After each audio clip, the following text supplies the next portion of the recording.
bonjour tout le monde, bienvenue aux machines. Écoutez, on est super content de vous retrouver après 2 semaines de vacances qu'on a pris toute l'équipe pour se refaire des forces et évidemment vous revenir avec des émissions très inspirantes et intéressantes.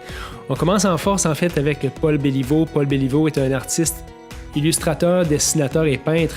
En fait, c'est Stéphanie qui aime bien cet artiste-là, que je ne connaissais pas beaucoup avant d'avoir vu quelques-unes de ses œuvres, qui m'a incité à l'inviter sur l'émission et c'était une très très belle découverte de voir comment les artistes voient leur travail, voient l'inspiration et également comment, dans le cas à Paul, comment sa mère a été une influence pour qu'il puisse développer son art.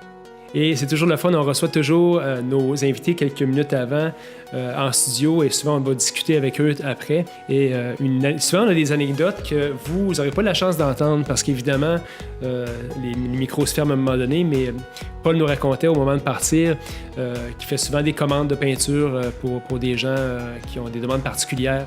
Et à un certain moment, Paul a eu une commande d'un client influent de New York. Et c'est un client qui s'est avéré extrêmement difficile. Et Paul avait travaillé très, très fort sur cette œuvre-là. Et puis un matin, il a eu le courage de mettre du primer, donc de complètement effacer cette œuvre-là et de recommencer à zéro et de finalement faire autre chose et de la vendre à quelqu'un d'autre. Donc c'était un moment fort et intéressant qu'on a vécu après l'entrevue. Mais je vous invite fortement à aller voir ce qu'il fait sur les réseaux sociaux et sur son site web et dans les galeries. Il y a une galerie à Montréal, la galerie Durand, sur Sherbrooke, où on peut voir ses œuvres. Mais écoutez attentivement cette entrevue-là, c'est vraiment une machine au niveau des arts, au niveau de la création, au niveau de la vision. Et c'est un cycliste, donc vous allez voir le parallèle et pourquoi on l'a invité aux machines. Donc, merci encore. On est rendu à quelques milliers de downloads déjà sur les différentes plateformes et ça progresse toujours à toutes les semaines. Donc, c'est super motivant pour nous autres de toujours vous amener du nouveau stock. On a plusieurs personnes qui s'en viennent encore les prochaines semaines. Il y a François Lambert qu'on a déjà enregistré. C'est une entrevue vraiment fascinante que vous allez entendre également. Caroline Côté, Guy Baillargeon. Donc, dans les prochaines semaines, beaucoup d'entrevues super intéressantes. Partagez avec vos amis, partagez avec les gens que vous connaissez parce que je pense que ça peut vraiment inspirer des gens. Puis, tous les commentaires qu'on reçoit du show, c'est vraiment écœurant parce que c'est toujours positif. Ça nous motive à continuer à travailler fort pour vous inspirer. Alors, merci d'être à l'écoute des machines. C'est une super aventure pour nous, puis on est content que vous la partagiez avec nous. Donc, bonne écoute, bienvenue aux machines. Cette semaine aux machines, le dessinateur, peintre et sculpteur, je crois. Graveur, qui est très différent. Paul Béliveau. En fait, Paul, je ne connaissais pas beaucoup jusqu'au moment où Stéphanie m'a présenté ses œuvres lors d'un vernissage. Stéphanie est une grande fan de Paul. Alors, c'est elle qui a pensé de l'inviter ici. Paul est aussi un cycliste, donc ça cadre très bien dans ce qu'on fait aux machines. On parle de sport et en fait d'un peu tout. Et donc, on parlait d'art aujourd'hui aussi parce que c'est un sujet fort intéressant. Je ne suis pas un grand connaisseur, mais ça m'intéresse beaucoup de t'entendre par rapport à ça. Et Stéphanie va être plus en charge de l'idée des questions. Elle a déjà préparé des questions. On va sortir de sa zone de confort. Stéphanie n'aime pas généralement être la fille qui est sur le spotlight de poser des questions. Mais on va avoir une belle discussion aujourd'hui avec Paul. Et merci d'être à l'écoute. Et on peut commencer ça maintenant. Ouais. Alors, Paul, je pense que comme on mentionnait un peu tantôt, je pense que cette année, ça va être la 40e année de carrière. Ouais. Est-ce que tu peux nous parler un peu plus de ça, le 40 ans, là? C'est quand même quelque chose. Ben, c'était un défi au départ. Premièrement, un défi qui a été manqué, je te dirais, parce qu'au cégep, j'ai été refusé. Première chose qui est arrivée au cégep, j'avais pas les notes assez fortes pour passer. On avait aussi un examen de c'est quoi, en art visuel? En art visuel, en art plastique au cégep de Sainte-Foy. Okay. Et, je pensais que ça se fait pas être refusé en art plastique. Ben, c'est-à-dire que, oui, il fallait passer un examen après, un examen théorique et pratique. Même l'examen, j'avais pas les notes qu'il fallait, fait que j'ai été comme au départ refusé. C'est ma mère qui a décidé au mois d'août. Pour elle, là, il n'était pas question que je refasse ma 12e année. Elle me voyait travailler, elle me voyait peindre, puis elle me voyait insister là-dessus, puis c'est pas les notes qui l'arrêtaient. Fait qu'elle est allée voir la personne qui s'occupait des inscriptions au cégep. Puis elle a discuté avec lui, elle a dit « Mon fils, il est sa liste d'attente. » Il dit « Oui, mais c'est ça, il est en bas. » Mais maman a dit « Écoutez, moi, je sors pas du bureau tant que vous me promettez pas que vous allez le mettre sur le dessus de la liste. Parce qu'il n'est pas question qu'il refasse son secondaire 5 pour essayer de faire du rattrapage. J'ai dit, vous allez le décourager, puis il va sortir de là. Ça a été après un petit moment comme ça de discussion. Moi, je savais pas que maman avait été voir la personne, le préposé.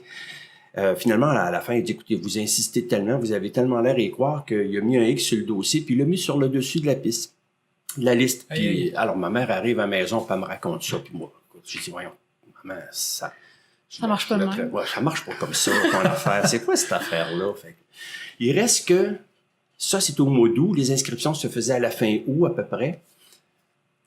Courrier arrive, maman voit la lettre, elle l'ouvre, hein, évidemment, aucune intimité là-dedans, c'est mon fils, et on ouvre ça, puis elle rentre dans la chambre où je travaillais de nuit au Château-Frontenac, donc j'étais encore au lit, puis elle arrive à 9h30, elle dit, tiens, la lettre, elle dit, t'es été reçu, puis l'inscription, c'est dans 2 jours. Donc, pour moi, c'était un peu ça, le départ, tu sais, c'est arrivé au cégep, puis j'étais un peu intimidé, parce que je me disais, si j'étais refusé, les autres doivent être vraiment, vraiment bons. Mais force est de constater que quand on est un groupe de 50, 60, 70 étudiants, il y en a qui ont choisi souvent les arts plastiques, mais c'était pas leur vocation. Puis j'ai pris ma place rapidement là-dedans, j'ai aimé ça, j'ai été tellement impliqué au niveau du cégep avec les cours. Je travaillais le soir, j'arrivais tard à la maison, je repartais le lendemain. J'étais vraiment passionné puis obsédé par les arts. Donc ça s'est fait comme ça jusqu'à l'université. À l'université, le même problème. Après la première session, je passais pas. J'avais une note qui était très, très faible en mouvement. Un cours que j'ai détesté. Là, c'est sculpture mouvement, ça me convenait pas du tout. Tantôt, tu m'as rectifié rapidement. J'ai fait une correction. Donc, j'allais voir un professeur qui était en sculpture, Paul Lacroix. J'ai demandé de modifier ma note pour que je puisse continuer à faire mon université. Mais finalement, il était correct, il l'a fait. Puis après ça, ça a déboulé les cours. Donc, c'était un début que j'ai beaucoup aimé, avec beaucoup de passion, puis beaucoup de changements, parce que j'avais une petite idée des arts au début qui était un peu surréaliste. J'étais toujours dans le domaine de la figuration. C'est toujours ça qui m'a obsédé dans mon travail, mais j'ai eu des bons professeurs qui m'ont permis de faire des choix, d'aller faire de la fouille dans d'autres directions au niveau stylistique qui étaient beaucoup plus contemporains, comme le nouveau réalisme en France, en Europe, ou bien l'hyperréalisme aux États-Unis, le pop art, tout ça bougeait. Ouais. Donc, ça a un peu aiguisé mon sens de la construction, tout ça. Puis par la suite, ben c'est ça, c'était un 5 ans d'exploration. On ne va pas à l'université pour pour finaliser quelque chose. On est là pour apprendre beaucoup. Et puis, je me souviens qu'un professeur avait dit ça en prend 5 pour apprendre, puis ça nous en prend autant pour trouver comme son style, ou désapprendre de l'école pour devenir un peu plus personnel ou singulier dans sa démarche. Tantôt, tu as parlé de ta mère qui a fait quelque chose, qui a fait en sorte qu'il a changé complètement le cours de je pense, de ce que tu as fait dans la vie. Ça a été quoi l'importance? Parce que tu t'as dit aussi, ma mère croyait beaucoup à pousser là-dedans. C'était quoi l'impact de ta mère dans ce cheminement-là? Parce que j'imagine que jeune a vu que tu avais un talent là-dedans. Oui, ben maman, il croyait. Mon père, c'est sûr que comme beaucoup de pères, des fois, ils ont peur, hein, parce qu'un artiste, c'est égal BS, hein, égal toutes sortes de choses. BS, drogue, tu réussiras pas. Puis c'est vrai que la percer en art visuel, c'est très difficile. Vivre de son art, c'est pas évident, si on le sait. Alors que c'est certain, pour papa, c'était peut-être quelque chose qui était un peu... il se questionnait, hein? Il y avait plus de doutes que maman. Tandis que maman, ma mère c'était une femme vraiment engagée. On était 5 à la maison. Puis elle a beaucoup pris les rênes de la famille aussi. J'avais un père qui avait un problème avec l'alcool, tout ça. Donc c'était un homme qui était très intelligent, brillant, une mémoire phénoménale, mais c'était un homme qui a eu à peu près 1000 métiers dans sa vie. Et maman est obligée, comme elle disait souvent, j'ai élevé 5 enfants. En fait, je n'ai élevé 6. Les 5 enfants plus le père. Mais papa, c'est un homme curieux. C'est un homme qui m'a donné beaucoup de curiosité sur le plan intellectuel. Puis maman, elle, c'est la ténacité, l'engagement, être capable de relever des défis. Elle m'a permis de le faire. C'est une femme qui ça va faire 2 ans qu'elle est décédée. J'ai toujours dit que maman, c'était mes yeux. C'est elle qui m'a appris à voir, c'est elle qui m'a soutenu tout le temps. Même si des fois, elle me voyait passer avec des choses puis elle avait des doutes, elle me le disait pas. Elle me faisait confiance. Tu penses que ça n'aurait pas été là, ça aurait été différent le parcours? Je ne sais pas, c'est dur à dire parce que finalement, je pense que chaque être humain a des forces. Hein. On se trouve des forces. J'avais peut-être une génétique qui est beaucoup plus proche de la génétique de maman sur le plan de la combativité. probablement que si, par exemple, maman était décédée avant, peut-être que j'aurais quand même réussi, ou si j'aurais probablement réussi. C'est sûr que l'appui de maman, c'est important, c'est quelque chose de personnel, d'intense, puis jusqu'à la fin, ma mère, qui était très malade avec le cancer et puis la dégénérescence maculaire, malgré tout, elle me posait des questions, puis elle était encore intéressée, même si elle voyait plus mon travail. C'est ça qui me faisait de la peine. Tu sais, ses yeux disparaissent, puis ma carrière grandissait les 20 dernières années. Fait que c'est... elle était là. Je pense que j'aurais quand même réussi parce qu'elle m'avait donné des bonnes bases. Tes frères et tes sœurs là-dedans, est-ce qu'ils étaient du même type que toi ou t'étais vraiment comme... T'étais le type artistique de la famille? Oui, c'est vraiment à part parce que j'ai 3 sœurs qui sont allées dans des directions différentes, beaucoup en naturopathie. L'une de mes sœurs est en naturo. Mon autre sœur, elle a marié un militaire, donc elle l'a suivi beaucoup. Mon frère Jean-Claude, lui, il a étudié en cuisine, il était cuisinier, puis finalement, à un moment donné, il est parti en Ontario, travailler en construction. Mais c'est pas des intellectuels, là. Céline, ma sœur, oui, mais dans l'ensemble, mes sœurs, c'est des gens plus pratiques, plus terre à terre. Puis, mais ils ont toujours respecté. On est très unis, les 5 enfants. Il n'y a pas de chicane. À travers des grands moments qu'on a vécus, avec un père qui n'était pas toujours présent. Ma mère, elle tenait le nid. Hein. Les 5 enfants, on a toujours été très, très liés. Ouais. Belle affaire. À quel moment dans ta carrière que tu pourrais dire que tu as trouvé ta touche là, personnelle, comme tu parlais tantôt? À l'université, à un moment donné, je me perdais beaucoup en peinture parce que les professeurs qui enseignaient pas comme j'aurais eu besoin d'avoir un type d'enseignement. Puis je me suis plutôt dirigé en dessin. La majeure de la 3e année à l'université, plutôt que de le prendre en peinture, j'ai demandé à un professeur, Jocelyne Alouchery, qui est une grande artiste, si je pouvais pas faire ma majeure en dessin et gravure. Elle était très correcte. Elle a dit, vas-y, elle m'a suivi là-dedans. Puis c'est là que j'ai trouvé vraiment comme ma voie, par le dessin au départ, plus que la peinture. Le dessin a été vraiment mon médium de prédilection dans la vingtaine. Et j'avais réalisé à ce moment-là, pour terminer mon bac, 23 dessins sur un sac de papier, le fameux petit sac brun, Crown, qu'on voit. Ouais. Mais c'est le sac, je travaillais beaucoup sur la notion de support. Pas support surface, mais contenu contenant. C'est qu'en fait, le sac, je mettais un objet dedans, ça pouvait être de la réglisse dans un sac. Fait, l'image qu'on a, c'est le sac qui est froissé verticalement, boîte de chaussures dans un sac qui me rappelait mon enfance, patates frites dans un sac, puis là, tu voyais un peu le gras sur le bord du sac avec le casseau dedans, mais tu voyais seulement que le sac, puis moi, je dessinais ça.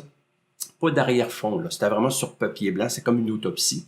Alors, j'ai fait 23 dessins qui s'appelaient, je me souviens plus le titre, c'était un long titre, mais à chaque dessin avait une histoire. Puis le premier dessin, c'était vraiment le sac qui était vierge, pas froissé. Puis le dernier, quand il était en boule, tout préacheté.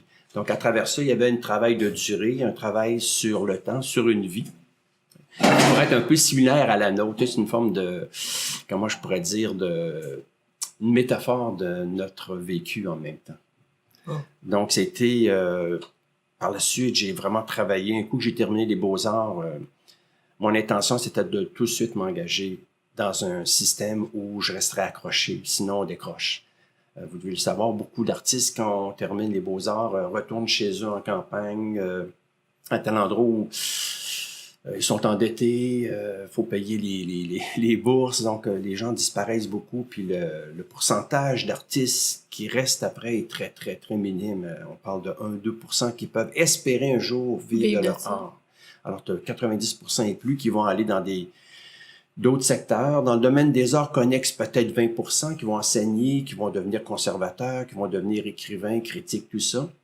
Mais vivre de son art, là, on savait que la moyenne était très basse. Je me souviens, entre autres, d'un professeur à l'université à Cafétéria qui avait parlé de ça. Ça avait été un choc pour bien du monde, là, mais pour moi, j'avais pas de doute. Je me suis dit, en sortant, il faut tout de suite que je sois vraiment impliqué dans des organismes ou des centres d'artistes, dont, entre autres, un centre de gravure à Québec qui s'appelait l'atelier de réalisation graphique qui s'appelle maintenant Gramme, et la fameuse Chambre Blanche aussi, où on était plusieurs artistes. Donc, les premières années, c'était intense. On était vraiment j'étais dans un réseau qui me permettait de continuer et puis d'éviter de tomber dans des situations comme l'enseignement qui aurait pu, à ce moment-là, me détourner de ma carrière.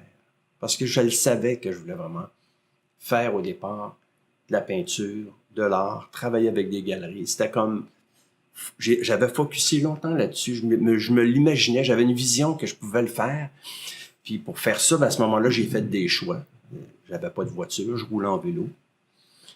D'où la passion pour le vélo? Oui, à la fin, la passion, elle est drôle parce que ça vient de loin. La première, qui n'est pas nécessairement une passion, mais j'ai eu une fracture du crâne à 4 ans. Je venais pour traverser le trottoir, puis il y a un cycliste qui passait, un jeune dans la dizaine, à peu près autour de 10-15 ans, j'étais tout petit, puis qui regardait son cerf-volant en arrière, puis il m'avait pas vu, donc je suis tombé, puis le vélo est tombé par-dessus moi, puis la pédale m'a écrasé la tempe. Donc je me suis ramassé à l'hôpital pour une fracture du crâne, à l'Enfant Jésus, donc ça a été ma première approche du vélo. Mais c'est venu par la suite. J'ai toujours aimé le vélo. J'ai toujours aimé ça. J'achetais des vélos usagés. On les trafiquait, on les modifiait. Et puis un jour, mon frère Claude avait acheté, je ne sais pas pourquoi, un vélo de course. Claude faisait jamais de vélo. Il achète un vélo de course de la marque Favorite. C'était un bon petit vélo, un cadre en acier très léger, bien monté, mais c'est pas hyper performant, mais ça allait bien. Fait que Claude, lui, il avait acheté ça. Il en a fait 2-3 fois, je pense. Puis ça a resté dans le fond de la chaîne. Puis moi, j'ai commencé à rouler avec ça. Puis là, je me suis pris d'une passion pour le vélo de route. Et Claude, lui, il est parti en Ontario, donc le vélo m'est resté. Puis c'est là que j'ai commencé à faire des grandes randonnées. Québec, Saint-Anne-de-Beaupré, aller-retour. Puis j'avais un ami aussi qui s'en est acheté un. Fait que là, ben c'est fou, mais ça a commencé. C'est une passion, le vélo. Puis en même temps, ça me rapprochait de mon travail en art. Il y a un travail de solitaire. Ouais. Il y a un travail de plein d'épreuves. Il y a plein de défis en vélo. C'est pas juste faire du plat, c'est travailler avec le vent. C'était en groupe. Tu as les coups de bordure, tu as la montagne, tu as la chaleur, tu as la distance. Tu sais, toutes ces choses-là font en sorte que ça ressemble un petit peu, je ne ferai pas nécessairement un parallèle avec les arts, mais on a affronté des épreuves. Il faut juste être capable de relever ces défis-là, puis peut-être, je dirais, être en mesure de quantifier comment de temps ça peut nous prendre, comment on va le faire, puis il faut se rendre jusqu'au bout, comment on doit faire pour aller jusque-là. Souvent, il faut que tu l'imagines dans ta tête avant. Ouais. Puis tantôt, tu as dit quelque chose d'intéressant. Tu as dit, je savais que ça allait marcher. Tu sais, je savais que j'allais réussir dans ce que j'allais faire. Fait que je pense que l'imaginer avant, te voir réussir là-dedans, ça t'a sûrement aidé. Mais il y a peut-être tous ces professeurs à l'école qui t'ont peut-être mis la main sur l'épaule à un moment donné et t'ont dit, hey, je pense que tu vas réussir là-dedans. Comment ça s'est passé pour que ton succès s'est plus cristallisé dans ta tête? Qu'est-ce qui était... Mais c'est pas à l'école, parce qu'à l'école, la dernière chose qu'on disait à un étudiant, t'as du talent. On disait pas ça. Je me souviens même qu'un étudiant qui, à la fin des 3 ans d'université, mais on parle de 5 ans de Beaux-Arts, il avait dit, ici on a parlé de beaucoup de choses, on a beaucoup verbalisé, on a beaucoup écrit sur les arts, on a beaucoup parlé de notre travail, mais on n'a jamais parlé de talent. Fait que ça, c'est certain que dans une certaine mesure, oui, j'avais des professeurs qui me donnaient un bon petit coup de continue, lâche pas, mais on le disait pas comme ça. C'était des fois un aide qui était... un à côté, comme par exemple Jocelyne me permet de faire une démarche en dessin plutôt qu'en peinture. Ça, c'était pour moi un appui. Elle dit, C'est sa façon de dire. T'as du talent. C'est ça, vas-y là-dedans, continue. Puis oui, j'ai eu des bons professeurs au cégep, entre autres, Maurice Poulain qui m'a beaucoup appuyé, qui est décédé l'année dernière. André Bécotte aussi, qui était un bonhomme qui était très, très intéressant au niveau des médiums comme le plâtre, le bois, tout ça. Il nous faisait vraiment découvrir beaucoup de choses. Puis il est encore d'un appui, même s'il n'enseigne plus, c'est quelqu'un qui suit encore, qui a toujours été accroché. Il y a beaucoup de professeurs qui ont changé.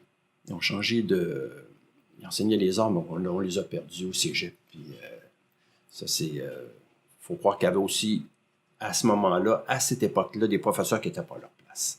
Mais l'appui, je pense que ça vient en nous, ça, cette puissance qu'on a de foncer, de faire des choix. Parce qu'il faut faire des choix pour être un artiste dans tous les domaines.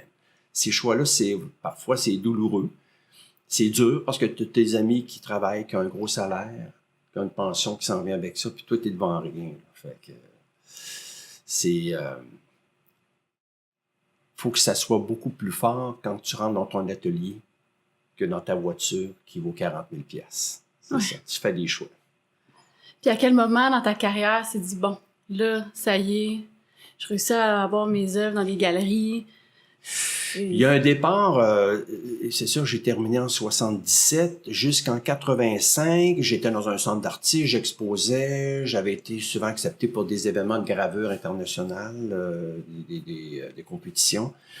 Et puis, les choses allaient bien, je m'étais marié, j'avais 2 enfants. Ma femme travaillait pas à l'époque, là. Elle était à la maison, j'avais 3 personnes à charge à la maison.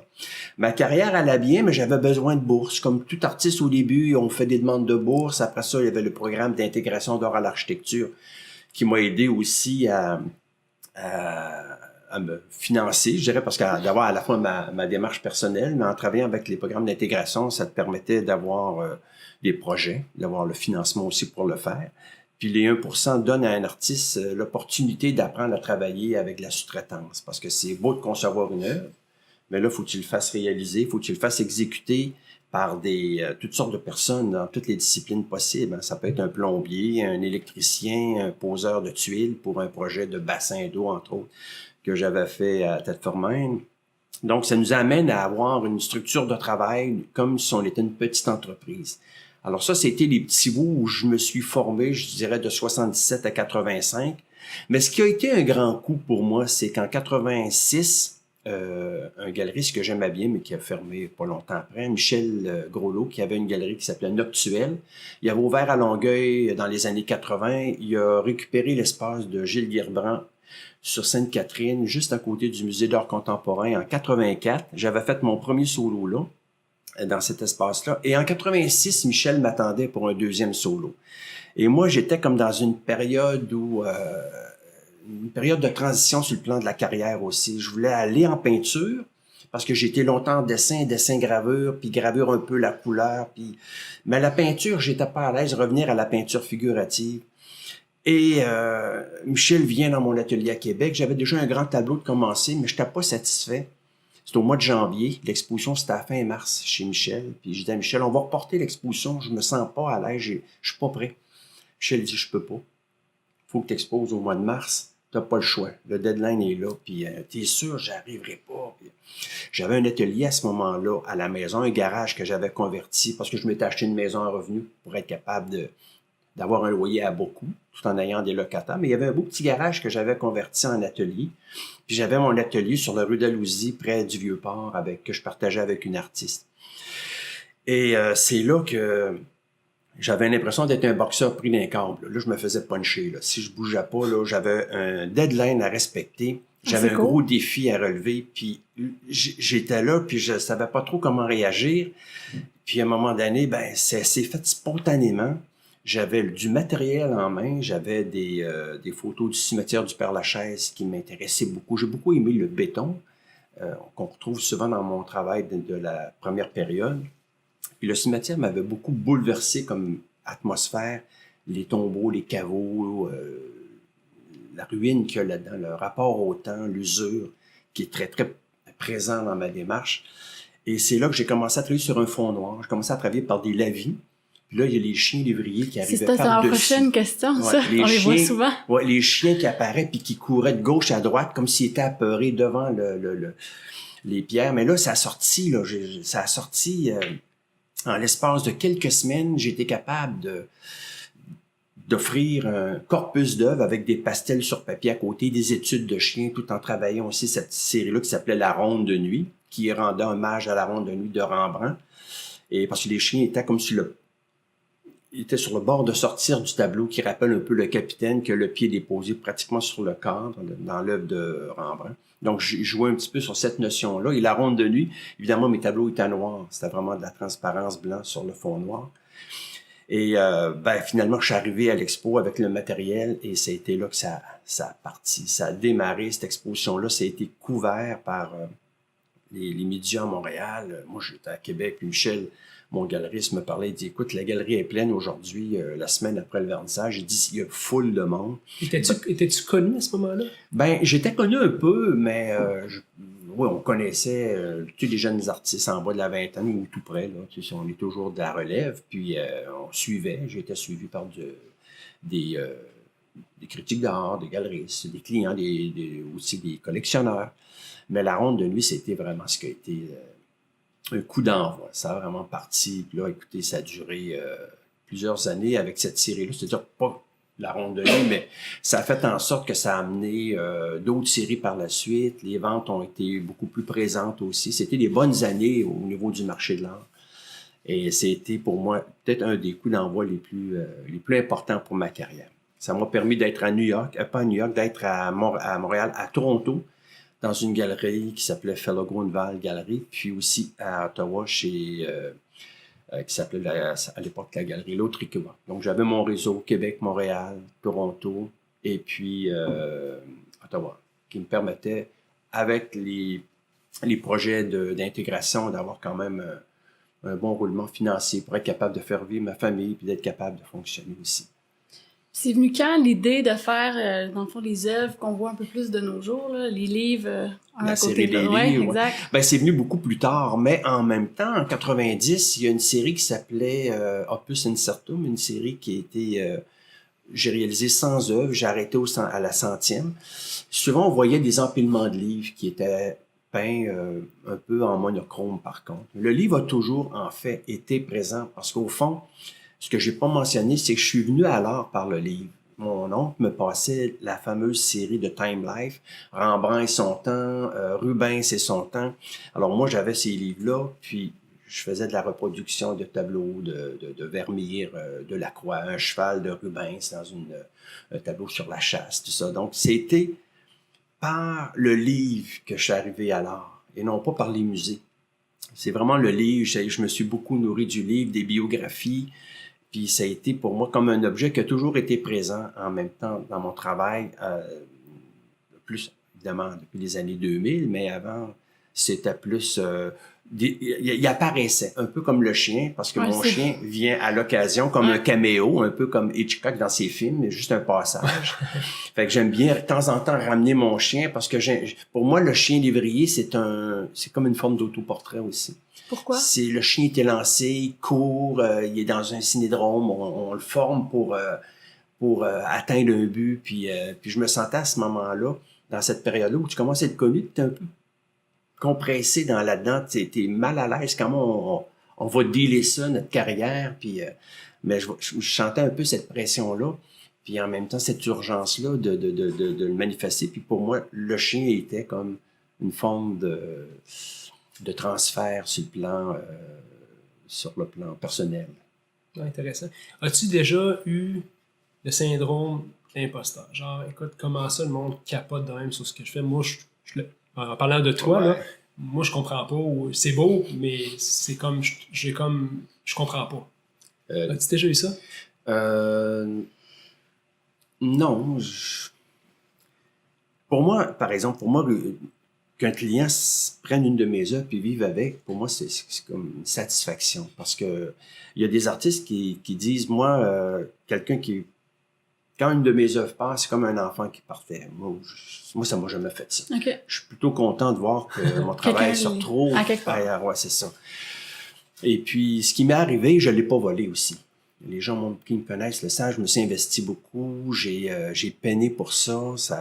J'ai eu des périodes plus difficiles. Ma période de séparation en 98 a été dure pour moi parce que ça répondait aussi à une période où...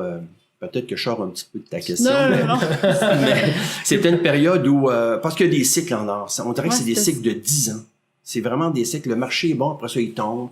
En 90, le marché est tombé avec l'arrivée de la TPS. Ça a vraiment scrappé beaucoup de milieux des arts. Les galeries étaient un peu à la remorque. Puis j'étais dans des galeries où ça baissait aussi, l'énergie était plus là. J'étais dans les 1%. J'étais tanné de faire des 1% parce que ça m'accaparait beaucoup. Mais ça me faisait vivre quand même. Jusqu'au moment où, en 97, je me suis séparé. Parce que dans le couple, ça allait pas bien. Je me suis séparé. Puis ça me faisait énormément de peine aussi parce que j'avais rencontré quelqu'un qui est maintenant toujours avec moi. C'est la personne qui a fait que ce choix-là, j'ai dû le faire. Ça a été pénible parce que je suis revenu à la case départ. J'avais plus rien. Je couchais à l'atelier. Un atelier qu'on avait acheté il y a entre-temps 10 artistes. On a acheté un bâtiment. Puis finalement, on avait chacun un espace qui nous appartenait. Là. On était le propriétaire de cet espace-là. Donc, mon divorce a fait en sorte que ça a été j'appelle ça une faillite personnelle parce que j'avais plus rien. Là. J'avais tout, le compte était vide. On repartait à zéro à 42 ans.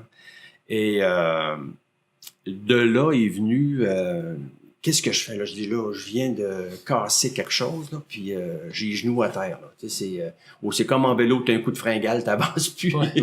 La montagne, tu n'es plus capable de la gravir. Tu dis non, celle-là, c'est trop pour moi, là, je suis pas capable de la monter, j'ai pas d'énergie, je me suis pas préparé pour ça. Et c'est là que dans ce moment-là, j'ai pas lâché, j'ai continué, j'ai fait une série de dessins, j'étais revenu au dessin, puis après ça, ma galeriste à Québec m'a dit, parce que j'étais pas heureux avec mes galeries qui me représentaient. Je trouvais qu'ils ont fait un bout de chemin, mais ils avançaient plus. Moi, je voulais continuer, mais eux autres, je sentais pas qu'ils étaient capables de m'emmener là. C'est comme si tu perdais ton coureur qui te fait monter en montagne. Tu dis, regarde, toi, t'as assez donné. Moi, je vais continuer de grimper. Il a fallu que je les fasse, ces choix-là, puis j'ai eu l'opportunité, la chance, d'aller rencontrer Jacques puis Hélène Bellefeuille, de la Galerie Bellefeuille à Montréal. Et j'avais le goût d'aller là aussi, parce que il y avait des artistes que je respectais beaucoup, comme Jacques Payet, Tom Hopkins, Peter Krause, entre autres, qui étaient un peu des artistes de la même génération que moi, un peu plus âgés, mais quand même, on faisait partie d'un groupe d'artistes qui travaillaient la figuration des années 80-90. Et j'avais beaucoup entendu parler de la Galerie Bellefeuille qui roulait beaucoup, qui avait une bonne stratégie de travail, de vente, bien sûr. Mais c'était comme le dernier choix qui me restait, parce que là, au point où j'en étais rendu, c'était assez pénible. Et en rencontrant Jacques et Hélène, ça s'est très bien... l'entrevue était parfaite, puis ils ont permis d'entrer dans leur écurie. Et c'est sûr que pour moi, ça a été tout un changement. Ça a été capital, ce changement-là, parce que d'abord, Jacques et Hélène, il faut que je leur donne ça. C'est probablement la galerie la mieux organisée que j'ai rencontrée. C'est très structuré, c'est des gens d'affaires. Il y avait le financement pour le faire, des gens avaient peur de rien. On produisait un catalogue, on faisait des shows assez régulièrement. C'était vraiment des gens qui s'engageaient, puis ça t'obligeait à t'engager aussi, d'être à leur niveau. Puis j'avais besoin de ce défi-là, parce que là, tout ce que j'ai connu avant, des galeries qui ont fermé, qui ont fait faillite, des galeries qui fonctionnent pas, qui vendent plus, que tu n'es plus représentatif de ce qu'ils sont en train de bâtir comme écurie d'artistes. Moi, Jacques, c'était parfait. Et puis, on s'est bien entendu, puis c'était le début d'une longue liaison, si je peux ainsi parler, parce que c'est là que j'ai rencontré Andrés, entre autres Andrés Durand, qui a ouvert sa propre galerie maintenant, avec Sarah, et d'autres vendeurs de la galerie. Tu sais, c'était vraiment une structure incroyable, puis moi, ça a tout changé ma façon de travailler. J'étais quand même bien structuré. Je m'occupais de ma comptabilité, j'avais ma mise à jour de mes œuvres, c'était tout déjà informatisé. Fait que j'avais déjà une bonne discipline en atelier pour avoir du bon matériel, mais en arrivant avec une galerie comme ça qui fonctionne, puis qui t'appelle à tout bout de champ, qui me dit pas, là, tu as un tableau, parce que là, on manque de tableaux. Ben, moi, je n'étais pas habitué de me faire dire ça, on manque de tableaux. On manque de tableaux. Ben, moi, je peignais. Ben là, à un moment donné, j'arrivais à la maison, puis je disais à Manon, ah là, j'ai commencé un matin à peindre à 10 heures parce que j'ai manqué de temps. Il a fallu que je fasse ma comptabilité, répondre à ci, répondre à ça. C'était le début d'Internet aussi, 99. Puis un jour, Manon me dit, on prenait notre marche le soir. Elle, qui a étudié en secrétariat, elle était bilingue, elle a étudié en anglais, donc elle était technicienne comptable, bilingue, puis toute la correspondance, elle l'avait. Fait qu'elle me dit, moi, je laisse mon travail, puis je m'en viens travailler pour toi. J'ai dit, ouais, elle a dit le même salaire. Oh, bon.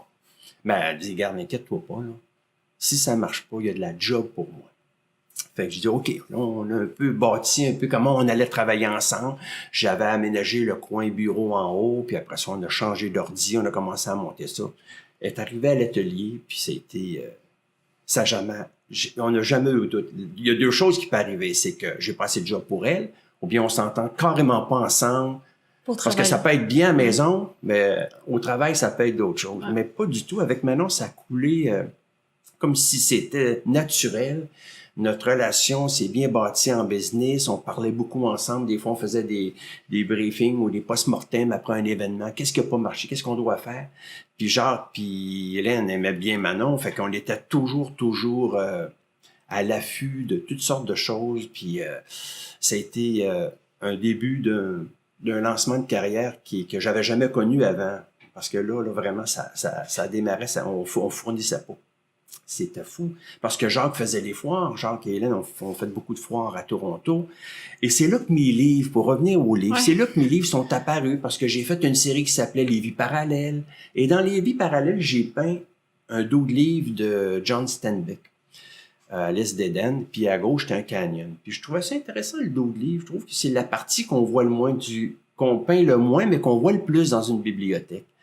Fait que j'ai commencé à en peindre un, puis un deuxième qui était un livre sur Napoléon. Mais c'est tout brisé, c'est comme une leçon d'anatomie. Je l'avais fait encadrer, puis je dis à Andrés, il avait vu la photo, on était sur Internet, j'envoie ça, c'était en 2001. Il dit, envoie-les. Il dit, m'envoie-les pas à Jacques tout de suite parce qu'il peut-être qu'il va bloquer, là, parce que c'est un thème pas facile. Fait que on l'a emmené à la galerie, puis je l'ai livré à la galerie, puis les autres, ils l'ont déballé, puis ils ont montré ça devant Jacques, puis il a aimé ça. Et c'est là que ça a commencé, cette maudite série de livres-là. C'est qu'à un moment donné, j'étais à l'époque en diapo, là. J'allais chercher les livres à la bibliothèque que je photographiais avec ma Canon diapo. Je faisais développer ça. Le lendemain, j'allais à la photocopie de la capitale. Tu sais, c'était long, c'était laborieux, là.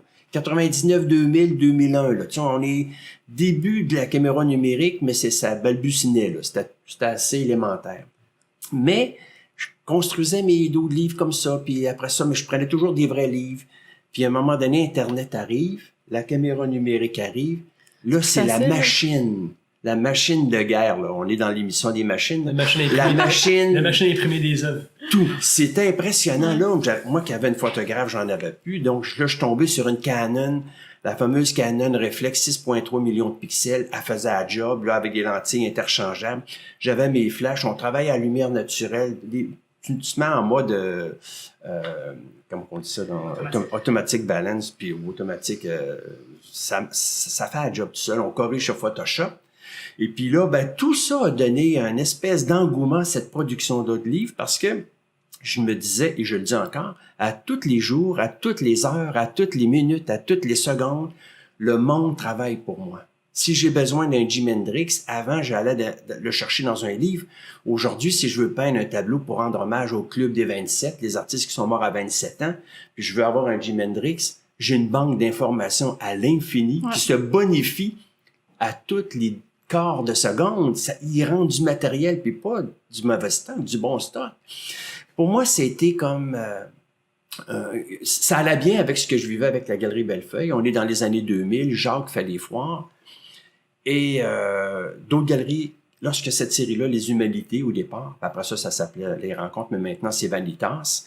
Quand cette série-là est apparue sur le marché, puis que Jacques présentait mon travail à Toronto, les autres galeries qui étaient dans les foires, qui ont vu ça, ont commencé à m'appeler, parce que là, tu es sur Internet, tu as un site, tu as un numéro de téléphone. C'est plus facile. C'est plus facile. Donc là, écoutez, ça a été... ça a déboulé. Ça a déboulé. Jacques, déjà, qui vendait tout. Là, j'avais d'autres galeries qui m'appelaient, entre autres la galerie Arden à Boston, la galerie Streakoff avec qui je suis toujours. Après ça, c'était une galerie à Détroit, une galerie à Londres, une galerie à Stockholm, une galerie à... Écoutez, j'ai refusé. Je parlais de ça l'autre jour avec Manon. Je pense qu'en 20 ans, j'ai eu à peu près 100 offres de galeries qui voulaient que je travaille avec eux autres, puis que j'ai pas été capable de... Je pouvais pas, il fallait que je dise non. Ou bien, parfois, j'ai embarqué avec des galeries, mais les galeries n'avaient pas la structure d'une galerie comme Bellefeuille, puis ça marchait à moitié. Fait que dans ce temps-là, on récupère le matériel. J'ai jamais rien perdu, mais c'était... Donc, Internet, tout ça, associé avec une bonne galerie comme Bellefeuille, c'était des années absolument incroyables. Les années 2000 jusqu'en 2008, jusqu'au crash boursier, c'était emballant, c'était fou. Après ça, les gens avaient moins d'argent pour... Ça a changé, mais en fait, j'ai eu peur à un moment donné parce que tout ça pour vous dire que cette période-là, j'étais obligé d'engager des assistants aussi. J'avais Manon qui travaillait avec moi, mais la partie peinture, j'ai eu un ami qui a voulu pendant l'été, parce que lui enseignait, il disait « Je peux venir t'aider. » C'était un bon peintre, il avait une bonne main. Fait que j'ai commencé à travailler avec mon ami Danny, qui peignait des éléments de livres que j'avais besoin, où je pouvais le placer parce qu'il était à l'aise. Et une autre femme, Manon, qui est toujours avec moi, pas ma blonde, mais une autre Manon, elle, qui est bonne dans les portraits. puis qu'elle est très dévouée à sa tâche. Fait qu'elle travaille seulement que 2 jours semaine. J'ai engagé à ce moment-là Manon il y a 12-13 ans, puis elle est toujours avec nous. Et puis j'ai eu aussi une fille, Florence, qui a travaillé 3 ans avec moi, c'était une main exceptionnelle. Elle peignait, moi je la regardais aller, là, j'étais estomaqué. J'apprenais beaucoup, hein, parce que c'est beau d'avoir des assistants, mais c'est un travail de synergie. Ces gens-là m'amenaient à me surpasser. Là, je pouvais plus rouler en arrière, là, puis me mettre à l'abri du vent, là, où il fallait que j'aille en avant. Puis là, ben, quand tu as 3 assistants qui sont dans l'atelier, puis toi, tu rentres le matin, puis il y en a une qui dit, mais là, c'est parce que j'ai fini, je fais quoi? Là, tabarouette, je m'étais pas préparé, là. Là, j'avais pas de stock, j'avais pas de maquette de prêt. Je travaillais avec Photoshop, je faisais mes concepts, mais il manquait de matériel. Fait que c'est là que j'ai commencé j'ai monté un 2e étage chez nous pour avoir un atelier. Cet atelier-là m'a permis de faire mes concepts le soir pour être prêt le matin. Il fallait que je me structure. Jacques m'avait appris à me structurer beaucoup. Il y avait une belle discipline de travail. Puis c'est à mon tour maintenant d'avoir ma propre discipline pour pas que le staff perd du temps. Parce que du temps, c'est de l'argent. Puis tiens, à un moment donné, si j'ai pas de job pour eux autres, je les payais pareil. Là. Fait que ça m'a amené à pousser ma recherche encore plus, à faire beaucoup de recherche et documentation pour être prêt le lendemain. Fait que ça demandait beaucoup de temps. C'était pas, mais c'était pas laborieux. Ça coulait de soi, tout ça. Tu t'es entouré de personnes. Tu fais partie des personnes qui confirment que c'est entouré de personnes qui sont meilleures que toi dans autre chose. C'est bénéfique. Ouais, tout à fait. Moi, ça m'a aidé. La main de Florence, la main de Manon Roy. Après ça, j'ai eu Antoine qui m'a beaucoup appris sur des choses sur le plan technique, sur le plan intellectuel. Antoine qui est à l'aise avec des outils Photoshop, tout ça, Illustrator. Puis, tu sais, les choses, en étant avec du monde, t'en apprends plus. Il faut, par contre, être en mesure de travailler avec du monde parce qu'il y a beaucoup d'artistes qui sont incapables de supporter une personne autour d'eux, autour de lui ou de elle. Mais moi, pas du tout. C'est festif, un atelier. J'ai pas d'effort quand je peins. J'ai du plaisir à peindre. Je peux parler au téléphone puis peindre. Tu sais, c'est ça. Puis je connais des gens qu'il faut pas les déranger. Du tout, là. Tu peux pas leur parler. Ils sont bêtes comme leurs 2 pieds puis sont pas sociables. Mais moi, j'aime ça travailler avec des gens. Puis ces gens-là m'apportaient beaucoup. Ça me nourrissait. C'est probablement relié à ma mère qui était très sociable, qu'elle aimait le monde, qu'elle aimait les enfants. Fait que on est habitué à vivre avec du bruit. Puis, tu sais, c'était toutes ces choses-là qui a fait en sorte que, pour moi, c'était facile. Puis c'est vrai que ça m'a nourri, ces gens-là, ces artistes-là qui ont été de passage, mais qui m'ont permis, avec la série Vanitas, la série des livres, qui est un peu ce qu'on pourrait appeler une nature morte, hein, parce qu'au fond, le livre est un objet de vanité. Et ça m'a permis de bonifier cette série-là d'année en année. Et ça a été pour moi je pourrais dire à la limite, pas une vache à lait, mais c'était très productif et très rentable aussi, ce qui m'a donné beaucoup de liberté. Parce qu'avec cette série-là, j'ai décidé d'abandonner le 1%. J'ai abandonné... Moi, je voulais plus dépendre du gouvernement. Moi, les bourses, les 1%, c'était toujours pris dans une routine où tu dois quelque chose. Il faut que tu sais, si tu as une bourse, il faut que tu écrives un rapport de bourse. Moi, je savais même pas que ça existait. C'est une de mes clientes qui m'a dit, je fais du 1%. J'ai dit, qu'est-ce que c'est quoi du 1%? C'est l'ordre public. C'est une loi qui existe depuis 81. C'est Laurent Bouchard, à l'époque, qui avait vraiment créé ça. C'est très bien, c'est extraordinaire parce que ça permet à beaucoup d'artistes de vivre de leur travail. Parce que souvent, si tu fais du 1%, tu peux pas... C'est dur de faire du 20% puis d'avoir une galerie ou des galeries qui s'occupent de toi. Étant donné que moi, avec Bellefeuille, avec Jacques, c'était bien parti, puis avec Drabinsky aussi, avec l'autre équivoque aussi, j'étais vraiment dans une spirale où les galeries fonctionnaient bien. Puis le 1%, ben, c'est des fois 2-3 mois de travail sur un concept, t'es en concours, tu gagnes, tant mieux. Mais si tu perds, c'est fini, c'est terminé, là. T'es juste payé pour ta maquette. Et c'est beaucoup de temps que tu perdais. Et pour moi, ben, le jour où j'ai décidé que c'était terminé, je reviendrai plus, là, c'est ça. Je m'étais dit que c'est terminé. Je dis pas que c'est terminé pour toujours, mais ça fait 20 ans que j'en fais, 18 ans que j'en fais plus, puis pour me consacrer vraiment avec les travails de galerie, travail d'atelier. C'est ce qui me plaît le plus, d'ailleurs. Peux-tu me donner, puis donner aux auditeurs un peu un crash course de quelqu'un qui s'intéresse à l'art, qui connaît pas ça, il dit, moi, j'ai envie d'acheter une œuvre. Par où tu commences? Comment s'établit les prix pour les... Tu sais, comme au niveau de tes tableaux, comment on établit la valeur de ça? Comment ça évolue dans le temps? Tu peux-tu nous donner un petit crash course de ça? Ouais, ben, c'est-à-dire qu'il y a plusieurs versions. C'est sûr que moi, j'étais avec une galerie avec Bellefeuille sur laquelle il y avait une très grosse clientèle, donc des gens qui pouvaient, par exemple, acheter un tableau à 10, 15, 20, 30 000, 40 000, même 200 000. Tu sais, il y a une très grosse clientèle, qui a encore d'ailleurs. Et la façon dont ça a été établi, c'est que moi, là où j'étais avant, puis là où je voulais aller, quand je regardais des artistes comme Jacques Payette, tout ça, Peter Kraus, Tom Hopkins, les prix étaient beaucoup plus élevés, puis moi, j'étais encore très low. Là. C'était bon, parce que les galeries où j'étais, ça roulait pas assez. Puis ils ne pouvaient pas monter les prix. Ça dépend. C'est ta clientèle qui fait monter les prix. C'est plus une grosse clientèle, mieux c'est. Puis la cote, est-ce que ça vaut ce que ça vaut? C'est dur à dire, hein, parce que vous savez, si une de mes œuvres se retrouve, quelqu'un aura payé une œuvre 20 000, ça se retrouve dans un encan, ça risque de sortir à 10 000, à 12 000. Je m'appelle pas Riopelle, je suis pas Borduvas, je suis pas Jean-Paul Lemieux, je suis pas Alex Colville. Tu sais, on est un artiste, une jeune, on est encore en vie, vivant, on est en mode production.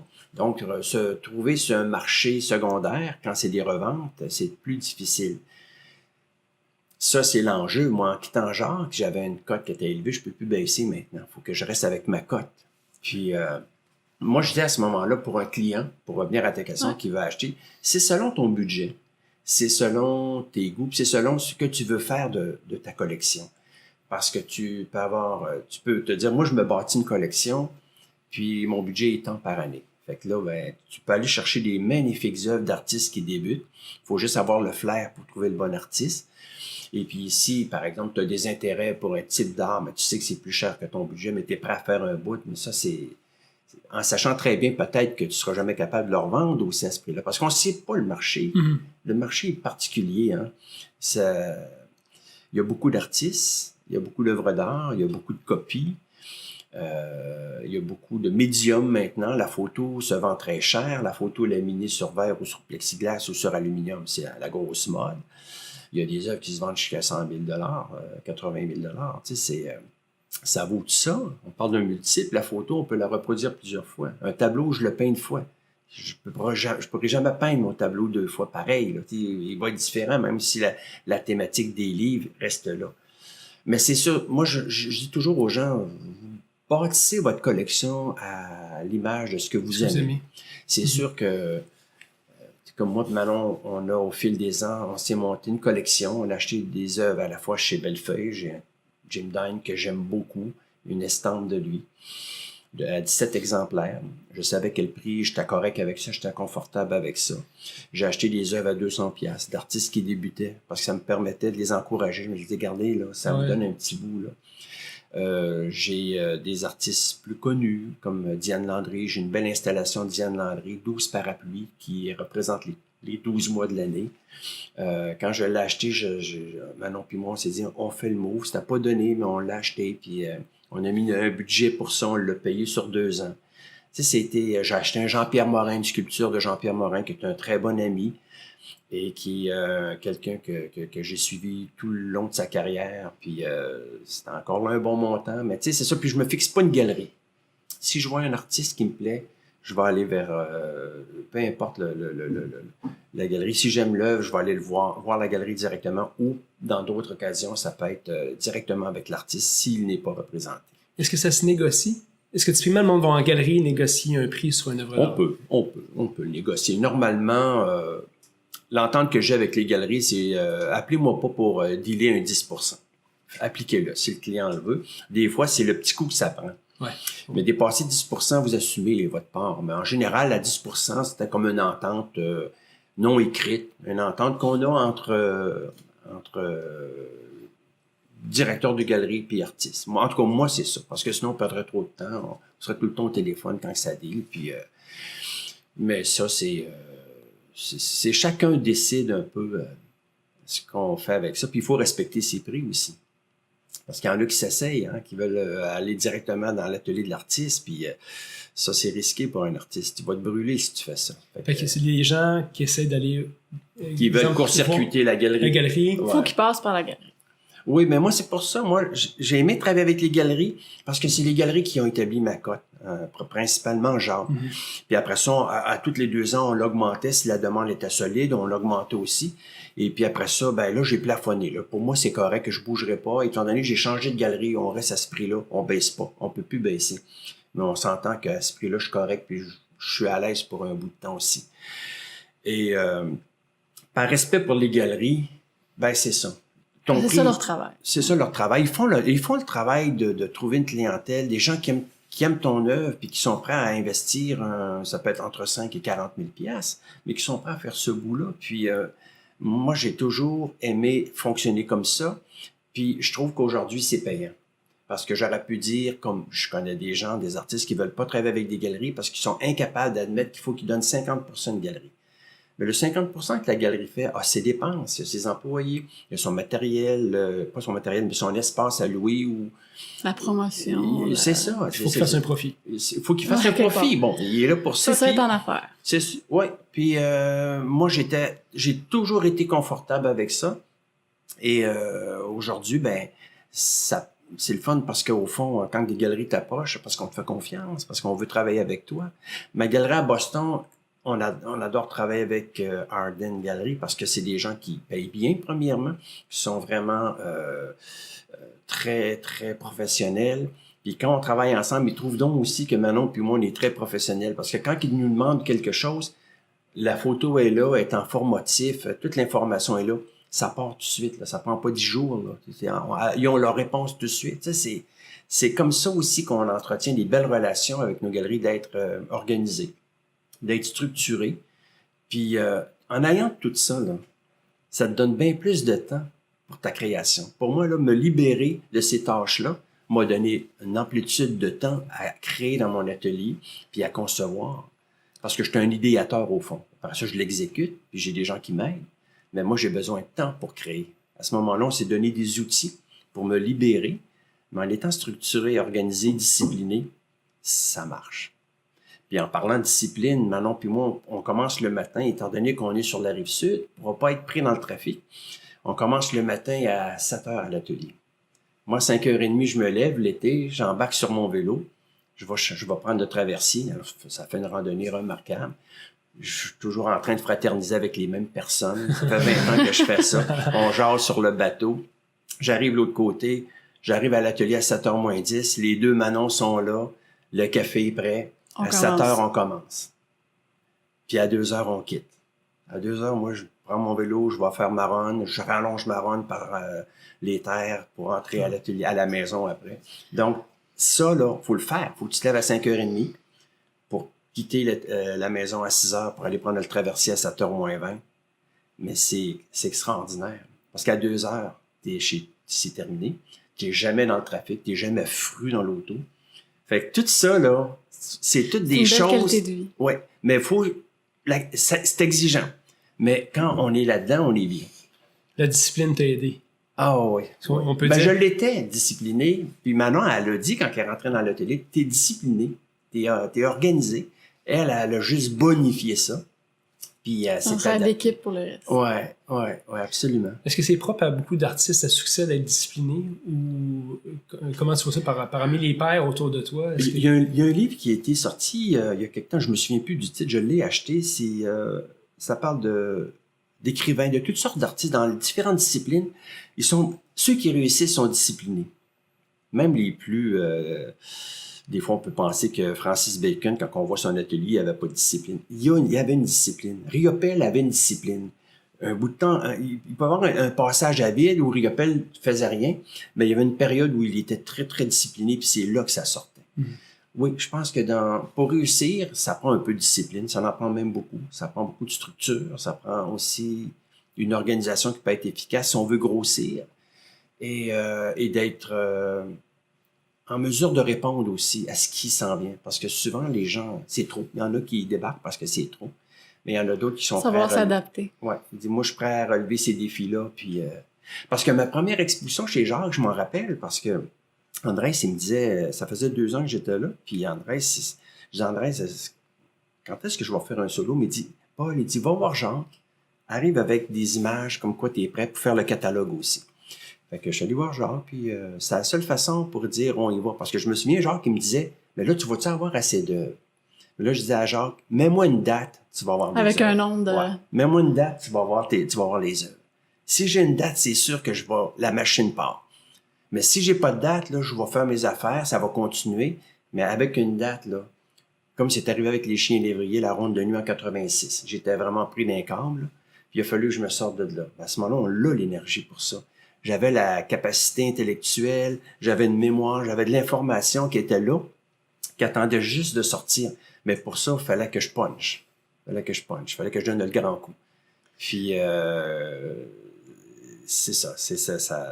Ça a toujours été comme ça. J'ai besoin de dates, j'ai besoin d'échéances. Comme là, j'en ai 2 qui s'en viennent, 2 musées. Le musée Marius Barbeau, une mise en perspective, et aussi le centre culturel Yvonne Bombardier, qui est un beau centre culturel, 4 salles. Là, je suis là-dedans. Là, Où il était? À Valcourt. À Valcourt? Un à Valcourt, l'autre à Saint-Joseph-de-Beauce. Donc, c'est 2 productions sur les 20 dernières années. Pas uniquement les livres, parce qu'on a beaucoup parlé des livres, mais j'ai aussi la série Capture que j'ai fait entre-temps, la série Les Éphémères, la série Les Autodafés, les livres brûlés. Ouais. C'est des grands tableaux. Donc, tout ça, c'est des projets, des productions en parallèle qui ont été présentés d'ailleurs chez Andrés l'automne dernier. Et c'est ça, c'est beaucoup de travail. Tu sais, c'est vraiment... ces temps-ci, je fais plus quasiment du travail d'archiviste. Il faut que je sorte tout ça, il faut distribuer ça, il faut rencontrer les gens, il faut les nourrir pour être capable de monter les 2 expositions simultanément.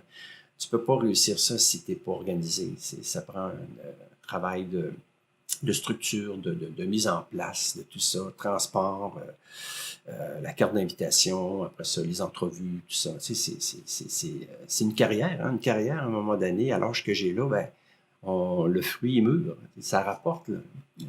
Tous les efforts. Tous les efforts. Et la discipline. Oui, absolument. Dis-moi donc, tantôt, au début de l'entrevue, tu disais que tu as hérité des yeux de ta mère. Ouais. Tes enfants, ils ont hérité de quoi? À toi, ça doit être rendu des jeunes adultes maintenant? Oui, mais en fait, moi, j'ai eu 2 garçons avec ma première femme. Puis, il y en a un qui est dans le domaine de l'informatique. D'ailleurs, Simon, c'est lui qui a fait mon site Internet. Il est allé chercher un template, puis il m'a programmé ça. Puis, ce site-là, moi, je le bonifie tout le temps. C'est moi qui le travaille. Simon, lui, me suit. Mais c'est pas un artiste. Simon, c'est un homme un peu plus terre à terre. Mais il est drôle. Il est comme moi, là. C'est toujours en train de faire des blagues. Puis il a 2 enfants. Donc, c'est quelqu'un qui est incroyable. Mais ils me suivent. Ils sont fiers. Mais tu sais, on s'en parle pas beaucoup. Dominique, mon plus vieux, lui, il est plus proche de moi sur le plan artistique. Là, il s'y met à peindre, là, Dominique. Il a 35 ans. Puis il est dans un changement de carrière aussi. Mais il peint par plaisir, mais tu sais, il est fier. On sent qu'ils sont fiers, mais tu sais, on s'en parle pas beaucoup. Tu sais, les gars, là, on va avoir du fun. On va faire du sport, on peut faire toutes sortes d'activités. On parle un peu d'art, mais tu sais, c'est... peut-être à ce moment, j'échange peut-être plus des fois avec les petits-enfants quand ils viennent à la maison, puis on fait du dessin, tout ça, ou dans l'atelier. Comme là, Dominique vient vendredi dans mon atelier avec ses enfants. Fait que là, ça va être le party, là. Ouais, ça va être le fun. Moi aussi, je vais aimer ça. Ça va être une belle opportunité d'échanger avec mon garçon, puis aussi mes petits-enfants, là, leur préparer des petits canevas là, avec les chevalets. Puis, c'est sûr qu'ils doivent être fiers. Je sais pas. Je pense que oui, il aime ça. Ben, c'est pas mal inspirant de t'entendre. Puis j'ai quasiment envie de te dire que sur notre prochain décor, on aura peut-être une de tes œuvres dans le studio. Les fameux livres. Stéphanie n'arrête pas d'en parler, fait qu'un jour on pourra me faire. Ça nous amène vers les dernières questions de nos entrevues. Question que je pose à tous mes invités, qui est toujours ma favorite parce que je suis un amoureux de la musique. Si tu avais une chanson qui avait à résumer un peu ta vie, si tu avais une seule chanson sur de la trame sonore de ta vie, qu'est-ce que ce serait? Ça serait difficile. Tu vois, je me sens venu ici en écoutant un groupe que j'ai découvert, qui date depuis un bout de temps, mais que j'ai découvert depuis 3 ans, 2 ans. C'est Radiohead. Ah ouais. Un groupe, je suis un fan fini de Radiohead. Là, j'ai écouté ça là, en aléatoire dans l'auto. C'est un groupe que j'aime beaucoup. Mais si j'avais à choisir une musique, j'aime beaucoup la musique classique. Ça serait probablement... puis si j'avais un musicien emmené sur une île, l'œuvre complète d'un musicien, ça serait Jean-Sébastien Bach. Ah ouais? Oui, absolument. Alors moi, une œuvre, un prélude de Bach, pour moi, c'est... Tous les matins, je commence, en général, avec mes assistants, on met du bac. Ah ouais? Hein? Ouais. C'est drôle, on était à... Qu'est-ce que tu connais Tanglewood, au Massachusetts? Non. C'est une place très connue pour les artistes, puis il y a des festivals de musique classique à toutes les années, puis on était là, en c'était là en fin de semaine, c'était passée. ça. Ah oui. Mais c'est très, très... Moi, j'ai vu Bob Dylan là-bas à l'époque. Bon. Ouais. Mais c'est une belle place. Ouais. Tu regarderas ça tous les étés, c'est comme la destination en Amérique du Nord. Ouais. Puis la dernière question, c'est si tu avais un livre à donner au plus grand nombre de personnes possible autour de toi pour les inspirer ou pour qu'ils apprennent quelque chose, qu'est-ce que ce serait? Ben, en fait, s'il y a un livre que j'aime beaucoup lire, mais c'est plus personnel, ça serait... J'aime beaucoup Proust, Marcel Proust, À la recherche du temps perdu. Je l'ai lu 2 fois. Et puis là, j'achève de l'écouter en audio. Donc, ça serait quelque chose que je garde pour moi. Parce que c'est pas facile de lire Proust. Les gens de la misère sont très réticents à lire ça. Mais si j'avais un livre à offrir à quelqu'un, puis je pense que je l'ai déjà offert aussi, c'est aussi un hommage à ma mère. C'est un livre de Romain Gary qui s'appelle La promesse de l'aube. C'est un livre remarquable où la mère a un enfant. Elle le voit réussir une carrière comme diplomate, elle le voit dans différents secteurs, écrivain, diplomate et aussi héros de guerre. C'est curieux parce que Romain Gary a réussi les 3. Et c'est sa mère qui parlait de ça. Mais je vous raconterai pas la fin du livre, mais c'est touchant parce que c'est ma mère aussi. Je vois ma mère à travers ce personnage-là qui était la mère de Romain Gary. Oui. Et c'est un beau roman. Romain Gary a écrit aussi La vie devant soi, qui a gagné le prix Goncourt. Mais La promesse de l'aube, c'est un livre que je suggérerais à des gens qui ont quelque chose d'attachant par rapport à leur relation avec leur mère. Cool. Mais merci, c'était fort inspirant. Puis avant de quitter l'émission, j'aimerais savoir où est-ce qu'on peut te voir peut-être sur les réseaux sociaux et tes œuvres. Principalement à Montréal, c'est la galerie Durand-Marchal qui est située sur la rue Sherbrooke. Autrement, à Québec, c'est la galerie Michel Guimond qui me représente. Et à Toronto, c'est Thompson Landry. À Ottawa, c'est la galerie L'Autre Équivoque. Enfin, Saint-Laurent plus Île. Mais autrement, il y a 2 expositions qui s'en viennent cet automne. 2 rétrospectives au musée Marius Barbeau à Saint-Joseph-de-Beauce, une belle région.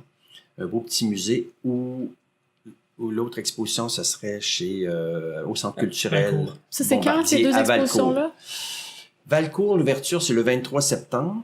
Et puis, Marius Barbeau, c'est le 30 septembre. Donc, c'est une semaine, un après l'autre. À Valcourt, c'est-tu intégré au musée? C'est le centre culturel où il y a la bibliothèque. Oui, qui est en face du musée.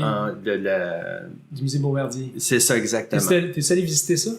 Non, je pense c'est magnifique. Ouais, il faut que j'aille voir. À chaque fois que je suis passé, c'était juste pour avoir des entretiens avec le groupe avec qui je vais travailler, mais ça, c'est ça, je vais me payer ça la prochaine fois. Lundi, c'est sûr qu'on va aller voir ton exposition merci. là-bas. Ouais. Puis merci infiniment de t'être déplacé pour l'émission. Je pense que les gens vont écouter ça avec intérêt. Merci. Puis, bon retour.